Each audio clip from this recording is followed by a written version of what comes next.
I am Tessa Anderson, and I have known since I was a young child that I was unique in our esteemed family of antique business people. Passed down from my great-great-grandfather, my parents, Robert and Eleanor Anderson, operated a chain of antique stores and restoration shops that had been in our family for many decades. With its paintings, antique furniture, and what my parents referred to as precious treasures, our home resembled a museum. Claire, my elder sister, was a wonderful fit for this world. She was 6 years my senior, talented, sophisticated, and totally committed to the family business. Everything my parents could have hoped for in a daughter. By the time she was 12, Claire was able to distinguish between a real Renaissance picture and a copy, but I found it quite difficult to do so. I had a different way of thinking. I could answer any arithmetic problem in a matter of seconds. It made perfect sense when you showed me a physics equation.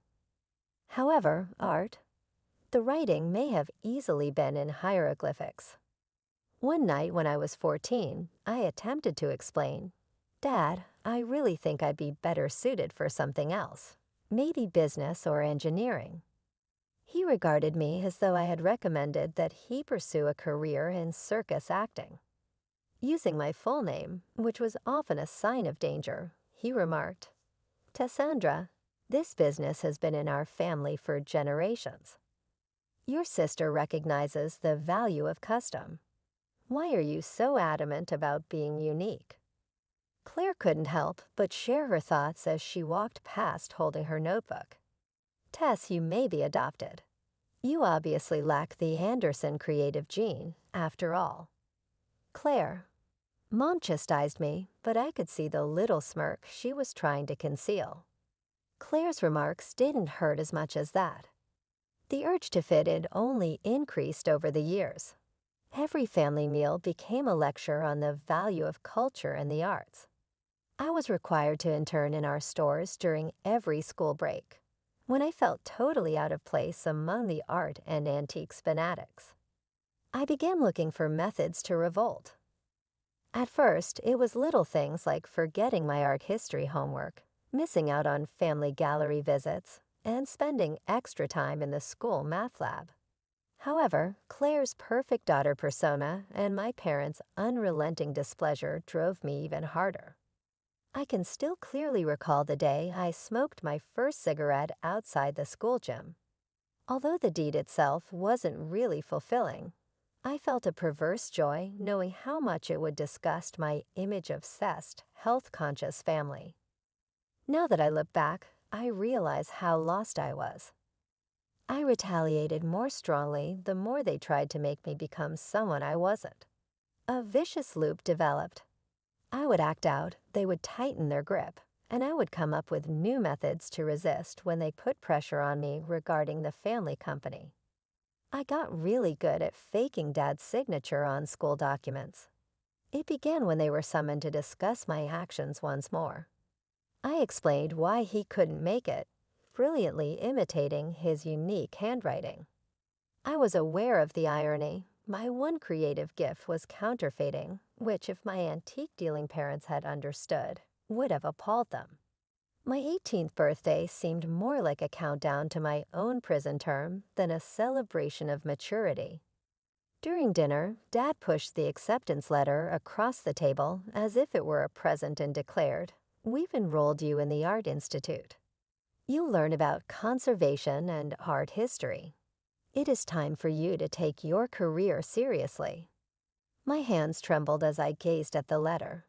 As I previously stated, I wished to attend State University to study business analytics. I was also accepted there. Mom's expression tightened. "Tessandra, it is not possible." She remarked, "We won't pay for you to waste your time on numbers," as if it were a derogatory term.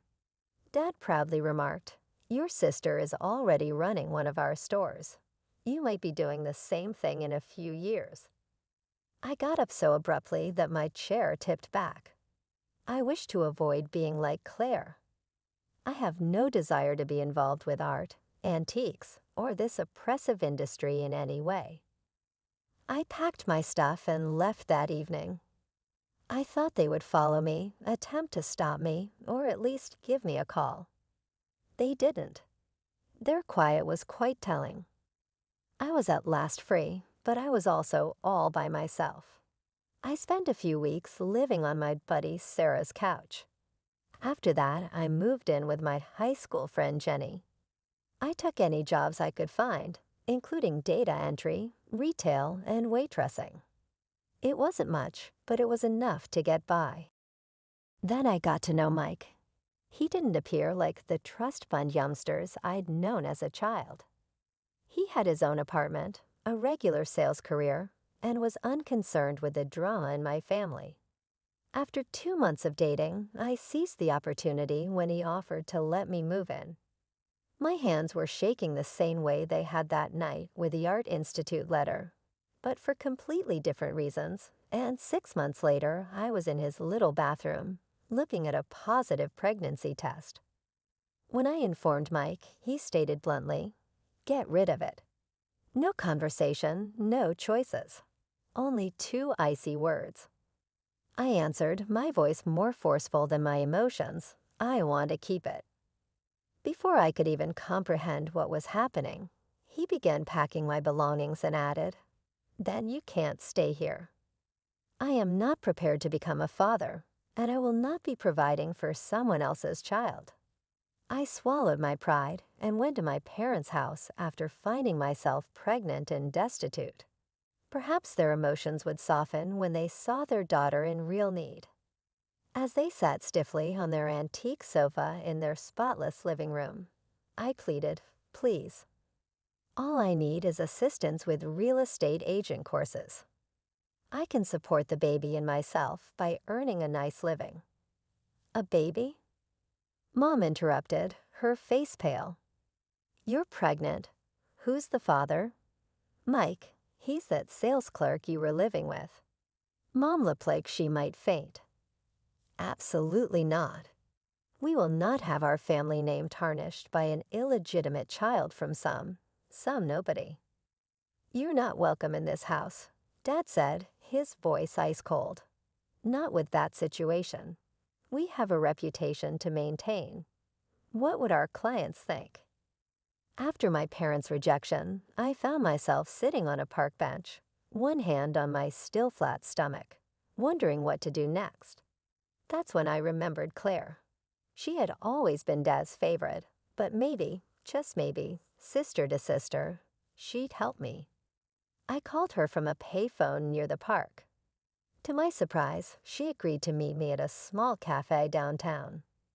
"Claire, I know we've never been close, but I need help," I said, fighting back tears. "I just need enough for the real estate courses and maybe the first month's rent somewhere. I'll pay you back, I swear." She stirred her cappuccino thoughtfully. "Actually, I might be able to help, but Tess, you'll need to help me too." "Anything," I said, relief flooding through me. The next day, Claire met me at her office after hours. She handed me an envelope stuffed with cash, more than I'd expected, and then pulled out a folder. "Just some paperwork," she said casually.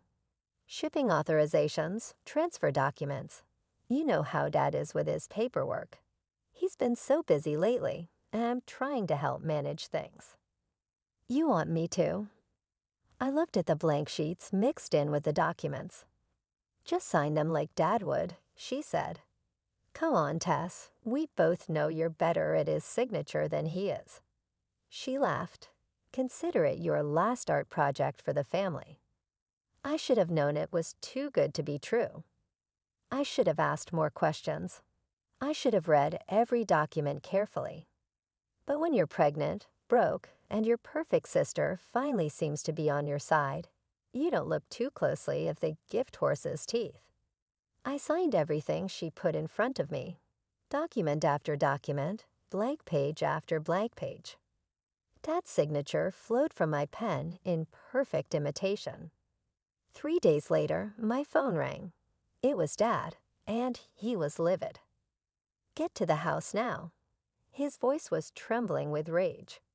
Walking into that house felt like entering a lion's den. Dad was pacing the living room, his face purple with anger. Mom sat rigid in her chair, while Claire stood by the fireplace, her face a perfect mask of innocence. "You ungrateful little thief." Dad exploded the moment I walked in. "Wasn't it enough to embarrass us with your condition? Now you're stealing from your own family." "What? I haven't stolen anything," I protested. He thrust some papers in my face, shipping manifests and sales receipts for several valuable paintings from their collection, all bearing his signature. My signature. These paintings were shipped out 2 days ago, sold to private collectors. He was shaking with rage. I never signed these papers, but someone did. I felt the blood drain from my face as I looked at the documents. They were the same ones Claire had me sign, but now filled out with details of artwork sales I knew nothing about. "Dad, wait. You don't understand," I pleaded, my voice shaking. "Claire asked me to sign those papers. She said they were just routine documents." The moment the words left my mouth, Claire's mask of innocence transformed into a look of shocked hurt. She was always the better actor between us. "How dare you?" she gasped.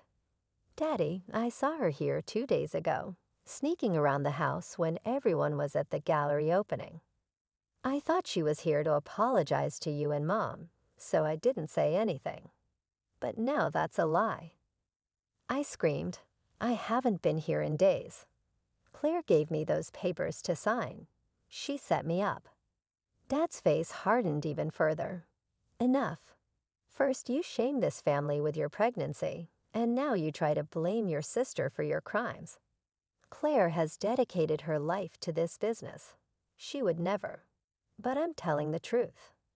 I was crying now, my hands protectively covering my stomach. "Please, Dad, just listen." "I've heard enough." He cut me off, his voice ice cold. "You are no longer my daughter. I'm removing you from my will, and I want you to stay away from this family. You're dead to us." Mom just sat there silent, tears running down her face, while Claire played the role of devastated sister perfectly. Within hours, the phone calls started. Aunts, uncles, cousins, all calling to express their disgust with my behavior. Claire had apparently been busy spreading the story of my theft through the family grapevine. "I can't believe you would do this to your own parents," Aunt Margaret's voicemail said. "Don't even think about coming to Sunday dinner anymore. We always knew that girl would turn out bad." I overheard Uncle James telling my cousin, "Stay away from her. She's nothing but a thief and a liar." The stress was overwhelming. I couldn't eat, couldn't sleep. Every time my phone rang, it was another relative calling to disown me. Each message was another nail in the coffin of my former life. 3 days after the confrontation, the cramping started, sharp, terrible pains that had me doubled over. Then the blood came. I called an ambulance from my cheap motel room, but I already knew. By the time I reached the hospital, I had lost everything. My family, my reputation, and now my baby. The doctor said it was likely caused by extreme stress and anxiety. After being released from the hospital, I spent weeks barely existing. But one morning, I woke up and saw Claire's face smirking at me in my dreams, and something inside me snapped. They wanted me to fail. Fine. I'd show them just how wrong they were about me. I found New Beginnings, a women's support organization, through a flyer at a local coffee shop. Walking into their office was one of the hardest things I'd ever done. Admitting I needed help went against everything my proud family had taught me. But Sandra, my caseworker, didn't see a failure or a disappointment when she looked at me. She saw potential. "You're good with numbers, you say?" she asked during our first meeting. "And you understand property values. Have you considered real estate?" That conversation changed everything. The organization helped me enroll in real estate courses, provided a small stipend for basic needs, and even helped me find temporary housing in their women's shelter.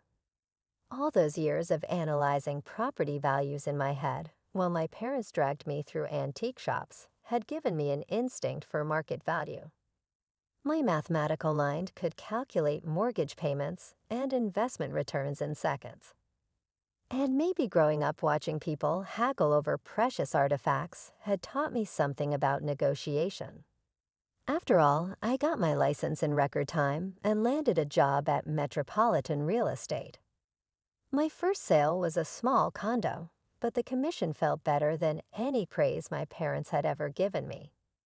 The clients, a young couple buying their first home, hugged me after the closing. "We didn't think we could afford anything in this neighborhood," they told me. "But you made it happen." More deals followed. I had a knack for matching people with properties, foreseeing potential where others saw problems. Within 6 months, I was the agency's top performer. The money started flowing in, enough to rent a nice apartment in a secure building, buy professional clothes, and start building my own savings account. I quit smoking, joined a gym, and cut ties with the party crowd I'd hung around with during my rebellion years. My life was finally my own, and I was making it count. That's how I met James. He came in looking for commercial property for his tech startup. The moment he walked into my office, I knew this client was different. He didn't care about my family connections or social status. He was impressed by my knowledge of commercial real estate trends and my ability to crunch numbers on the fly. He said after our third property viewing, we could discuss the rest of these listings over dinner. Our first date turned into weekly dates. He introduced me to his family. Warm, unpretentious people who cared more about character than pedigree. His mother hugged me the first time we met, and his father actually listened when I talked about market analysis and investment strategies. A year later, James proposed. We had a small ceremony in his parents' backyard. No fancy church, no society photographers, no elaborate reception. Just us, his family, and a few close friends I'd made along the way.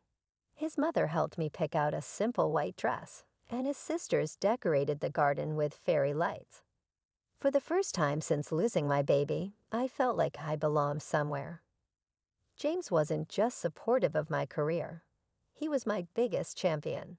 When I mentioned wanting to start my own agency, he didn't hesitate. "You've got the talent and the client base," he said, looking over my business plan. "Let me help with the startup costs. Consider it an investment in our future." Tessa Anderson Real Estate opened its doors 6 months after our wedding. But even as I was cutting the ribbon at our grand opening, I knew something was missing. "I want to get my business degree," I told James over dinner that night. "I'm doing well on instinct and experience, but I need the formal education to take this to the next level." He smiled. "I was wondering when you'd decide to do that." Mom and Dad had an argument about how long it would be before you talked about college. That was another blessing in my life, my in-laws. Sunday dinners at their house became a tradition. James's mom taught me her secret recipes. His dad offered business advice, and his siblings treated me like I'd always been part of the family. No one judged me for not knowing about art or antiques. No one compared me to anyone else. I managed to balance running the agency, attending classes, and family time. My grades were excellent. Turns out, when you're studying something you actually love, learning comes naturally. The business concepts I'd always understood intuitively finally had names and frameworks. Then one morning, as I was getting ready for class, a familiar name on the morning news caught my attention. A major scandal in the art world, prestigious antique dealer accused of selling forgeries. The headline screamed about Asian-made copies being sold as originals through a respected family business. I sat in my office, staring at the news on my computer screen in disbelief. My father, who disowned me for allegedly damaging the family reputation, was now at the center of the biggest art fraud scandal in years. My phone rang, unknown number. Tessa, my mother's voice was barely recognizable. Please don't hang up. What do you want? My voice was steady, surprisingly calm. It was Claire, she said, sobbing. All these years, she's been running a forgery operation through our shops. Those paintings you were accused of stealing, they were fake. She needed to get rid of the real ones. They'd been sold months before. She's been doing this for years. The auction house's authentication process exposed everything. I leaned back in my chair, letting the irony wash over me. We're facing multiple lawsuits, she continued. Millions in damages. Our reputation, everything we've built, Tessa. We need your help. We know you're successful now, and James's family has resources. Please, we need money for lawyers. You want my help? I said into the phone. Fine, here's my price. I want a public apology, not just from you and Dad, from everyone. Every single relative who called me a thief, who spread rumors about me, who turned their backs when I needed them most. And I want Claire to confess what she did to me. There was a long silence on the other end of the line. I'll see what I can do, my mother finally whispered. A week later, a video appeared in my email. It was filmed during our annual family Thanksgiving gathering, an event I hadn't attended in years. The familiar dining room was packed with relatives, and there, standing at the head of the table, was Claire. I need to confess something. My sister's voice trembled.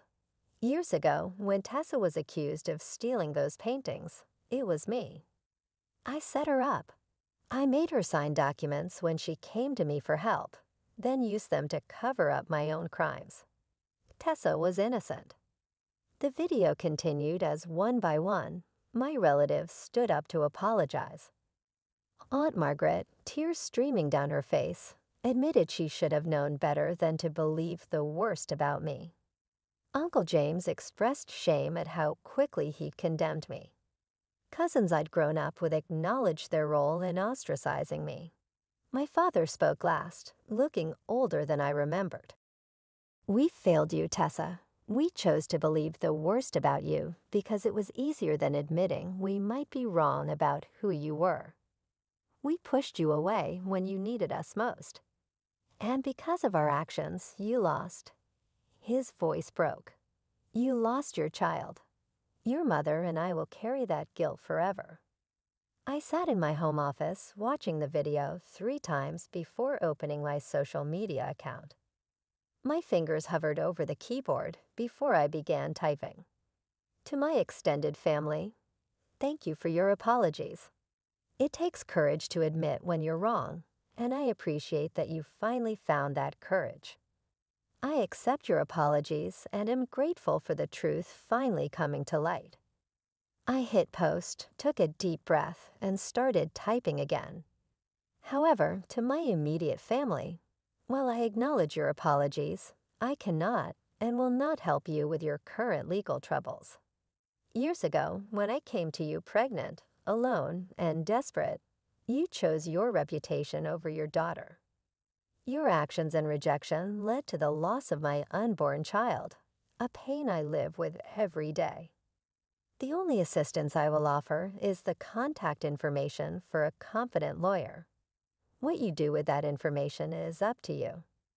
I attached the lawyer's business card to the post and hit send. Then methodically, I began blocking numbers. My parents, Claire, their business lines. I blocked their social media accounts, their email addresses, every possible way they had to reach me. One of the most significant art fraud instances in recent history was Claire Anderson's trial. I watched the news coverage from the comfort of my workplace, but I wasn't there at any of the events. Every new discovery was more startling than the last. Hundreds of fake artworks were sold to unwary collectors all throughout the world during the almost 10-year-long operation. The creative genius and ideal daughter, my sister, received a 15-year jail term. The proof was overwhelming. Meticulous records of every fake she passed off as real, offshore accounts, and contact with forgers in Asia. Prosecutors described it as one of the most advanced fraud schemes they had ever witnessed. The ensuing civil lawsuits were disastrous. The businesses, the workshops, the house, and even Mom's priceless jewelry collection had to be sold by my parents. In the world of antiques, the Anderson family name, once associated with integrity and creative brilliance, became a warning. They had relocated into a tiny apartment and still owing millions to irate collectors when I last heard from them. Now that I was 8 months pregnant, things were different. No anxiety, no dread, no frantic cries for assistance. Rather, I had a devoted husband who went to all of my doctor's appointments, in-laws who were already fighting over who would throw the baby shower, and a profitable company that almost ran itself because of the incredible team I had assembled. My real estate company had grown to 3 sites and was regarded as one of the city's most dependable companies. I felt proud every time I entered one of my offices and saw my name, Tessa Anderson, written on the door. Using the abilities my parents had written off as useless, I created something on my own terms. I didn't miss the irony. They had urged me to work for their company because they said it was the only way to succeed. I was prospering in the field they had mocked, while their priceless kingdom lay in ashes. To put it mildly, I had a very weird last semester of college, stumbling into courses with my huge belly and my laptop positioned precariously on what was left of my lap. However, I was committed to finishing before the baby was born.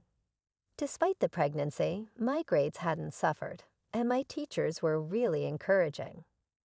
Now that I think about it, I don't regret not helping them. I refer to it as justice, although some may call it harsh. They had lost everything because they had decided to choose their golden kid before me. In the meantime, I discovered my own happiness, started my own family, and constructed my own success story. The baby kicks, and I grin at the thought of my kid growing up in a loving, accepting household with people who embrace them for who they are, not what they should be. They will never understand the hurt of disappointing their family or feel under pressure to be someone they're not. I will receive my business degree tomorrow. When I waddle over the platform, James and his family will be there, applauding embarrassingly loudly. Getting my diploma might be a little difficult because of my enormous belly, but I wouldn't have it any other way. That terrified pregnant girl who fled home with nothing but a fake signature and a shattered heart is something I think about occasionally. This future, a prosperous entrepreneur, adored wife, soon-to-be mother, and college graduate, was unthinkable for her. She was stronger than they believed, though, and she knew that. She was also correct.